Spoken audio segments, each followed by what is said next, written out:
Ready? It is 501, week number 4. This week, this is a good week. You're going to like this week. You're going to like all of them, but this week in particular is a good one.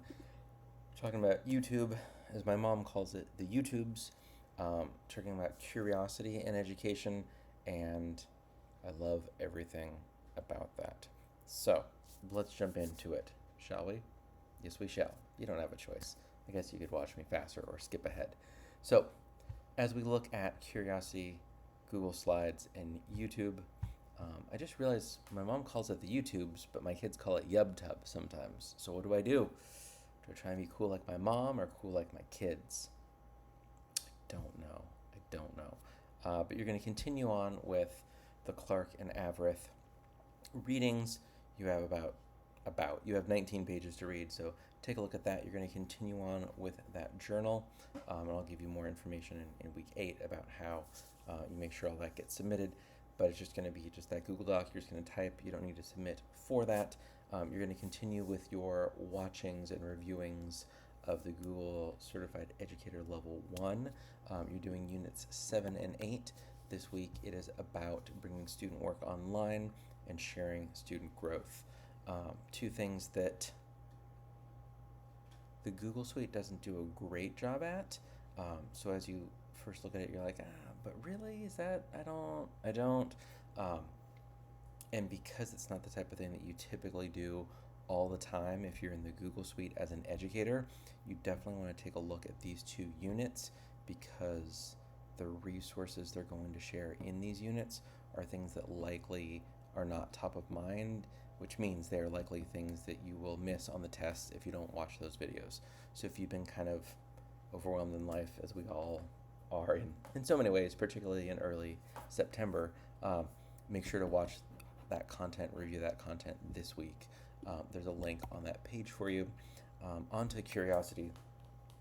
How do we be curious as educators? How do we spark curiosity with our students? Well, there's 3 YouTube videos. I'm going to just say it the way I say it, I guess. One by Ramsey Musallam, who is one of the instructors in our course.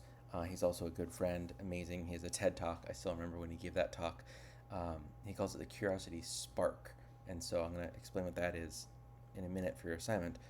That's his TED Talk. You have another one about Dan Meyer, about how math class needs a makeover. The whole idea of like lecture, practice together, do a worksheet for homework. That's not how we really learn math. That's how we learn to pass the test. And then finally, you have one of my old school favorite TED Talks with J.J. Abrams and the Mystery Box. How do we get mystery? What's the power of mystery and story as humans? And then how can we leverage that in the classroom as educators? This is one of my favorite discussion boards of all the different courses I teach. It's good stuff. So, what does the curiosity mean for your assignment? I'm glad I hypothetically asked for you. You're doing it, it's called Curiosity Spark. The Google Doc walks you through 7 steps with about 7 different resources you'll want to watch, review, and read. So again, please don't wait until Sunday. Open it up and go, oh my gosh, there's so much to cover before I even start my project. That Google Doc has a lot to cover. So take a look at that. And the idea is you're going to create a blog post explaining what you're doing. Make sure to submit a link to that blog post. Make sure it's viewable by me. It should have the name of your blog. It should not say /edit. And then you're going to embed a YouTube video into Google Slides. And you're going to edit it in some way, whether it's trimming, covering up part of it, linking part to another. There's lots of ways you can kind of edit and manipulate a YouTube video in Google Slides, and then you're going to explain what you did as a second slide, with the idea of making a reflection so that you can spark curiosity in your classrooms. And I will say one of the differences between great teachers and extraordinary teachers is that ability to make students curious and excited. And you've seen this before, right? Like you've walked past a class or popped into a class and there's like an electricity in the room. You're like, oh, this teacher's good. Oh yeah. And that's not to say that other teachers can't be effective, but when you get students really all in on a thing, there's so many ways to do that. and getting students curious about a topic, like I've got to figure out this thing, you're really in for a treat with those lessons. Your students will just love it.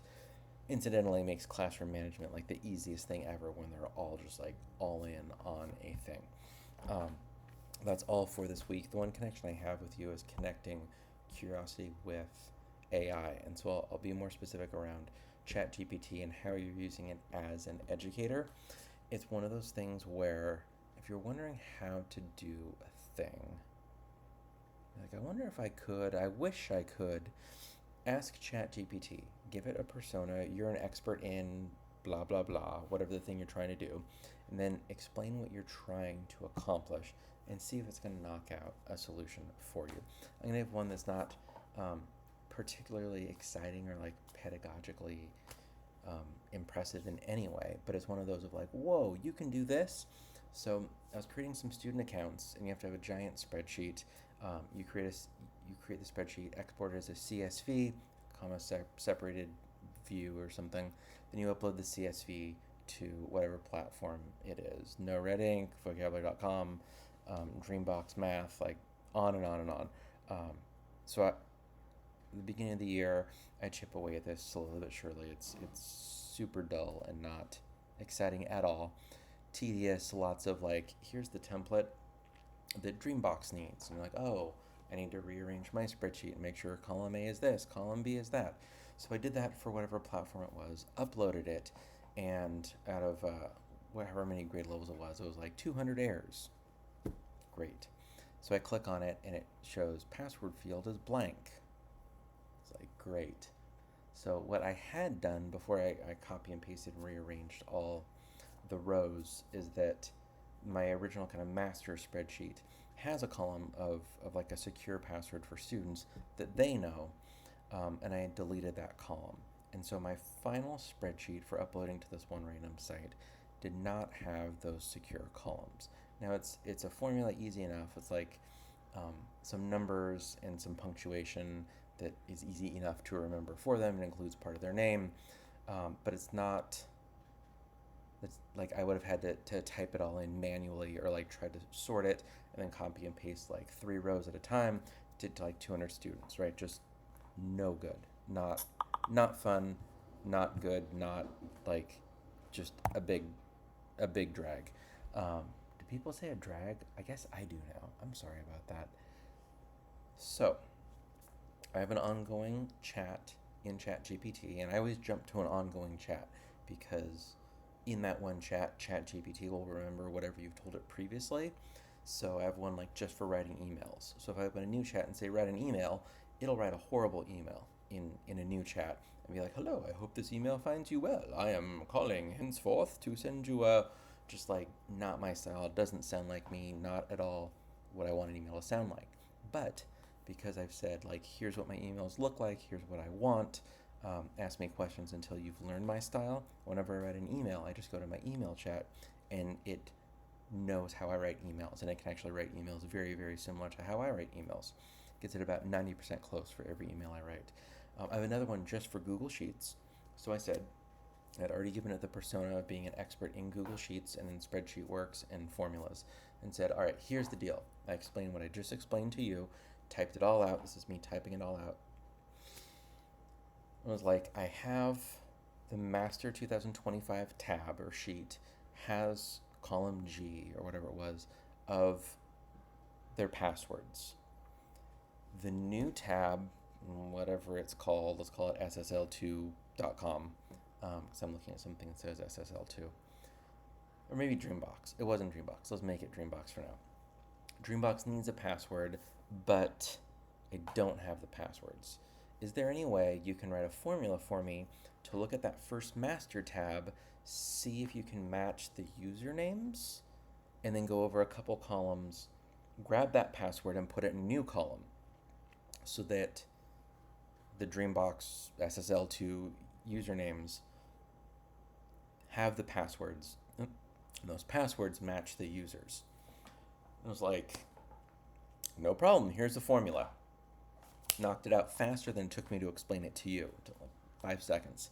Sure enough, I did that, clicked the corner, dragged it down, all the passwords were there. It took maybe 2 minutes, and I was emotionally prepared to spend maybe 2 hours to get these passwords just right.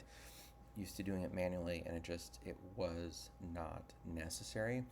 Um, First attempt at the spreadsheet formula was perfect. Did a few spot checks, perfect. And then you can copy, paste values only so that the formula is there, download a CSV, uploaded, done, amazing.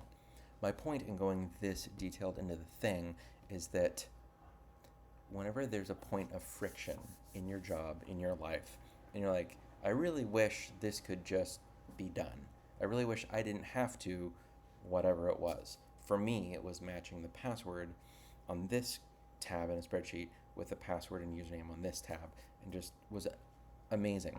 It ended up being a VLOOKUP, and it imported 3 ranges and went 3 over, and like I was able to look at the formula and go, oh yeah, that makes sense. But I would not have been able to create that on my own at all. Or if I did, it would have taken an hour to like Google and search and figure out how the VLOOKUP looks with the 3 columns and the whatever. And ChatGPT did it, and like by the time I typed it out in like 5 minutes. Amazing, amazing. So take those moments instead of being like, ugh, I guess I gotta slog through the thing. Be curious, ask ChatGPT, invite it to the table, and say like, here's the thing I need to do. Actually, first of all, here's the persona you're an expert in, yada yada. Here's the thing I need to do. Are you able to help me? Do you have any questions before we get started? See if it works. See if it works. The amount of stuff I can automate kind of blows my mind. I even have one more quick example for you.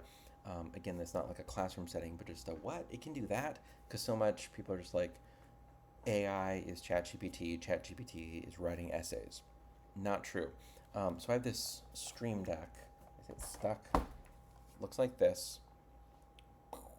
Right, so 15 buttons. You push a button, it does a thing. So if I wanted to open like Gmail, I push this button, Gmail comes up in Chrome. But you can also have it do other stuff like run a program, run a script. And I have this light over here, so if I push the lights button, you can see my lights. I can turn on the light. Well, actually, I'll just show you. Behind me, if I push this button, look at the lights behind me. Did they change? There they go, right? So I can change the lights from here to here to here. I can change the brightness of them. And then in the corner, this light here that's actually filling some in a pretty dark space, I'm gonna turn this light off by pushing this button. Right now I'm kind of backlit, and then there's the light. This is actually a script that runs on my computer that ChatGPT wrote for me. Runs it, it showed me how to use TextEdit, paste it in, save it as an executable file, open up terminal, make that executable, and run it. So it actually runs a script, a program that it wrote for me, to turn that light off, and 1 to turn it back on. Right? Amazing. It also helps me write my emails, among many, many, many other things. So all that to say, be curious, see what you can do with these generative AI tools. I mean, even just silly things, like if you're paying for a premium ChatGPT, or even not, there's many, many other ways, like Adobe has a free one you can use that's amazing for generative images. Someone said a crane is coming to our new classroom, and I was like, oh, cool, like a flamingo kind of crane. I was like, oh, right, construction, like a big like lift that like and moves the thing. But I couldn't get the image of a crane out of my head, and it became hilarious when the person said like a 3-story crane. It's just like, you are not talking about a bird, and yet ChatGPT create a silly picture, but a photorealistic picture of a crane, the bird, outside of a red brick 3-story building in a downtown setting, and it did. And I shared that with the colleague, and we both had a good laugh. And again, it took less than a minute to do, but it can do fun things, creative things. So I encourage you, with these kind of silly examples, might kind of spark some ideas for you of what you might do with generative AI, and just be curious about it. Have fun with it. It's an exciting time. It's a time unlike any other time we've ever had in our careers in teaching. So, yeah, enjoy that. Reach out with questions if you have any. If not, then enjoy the week in 501, everyone.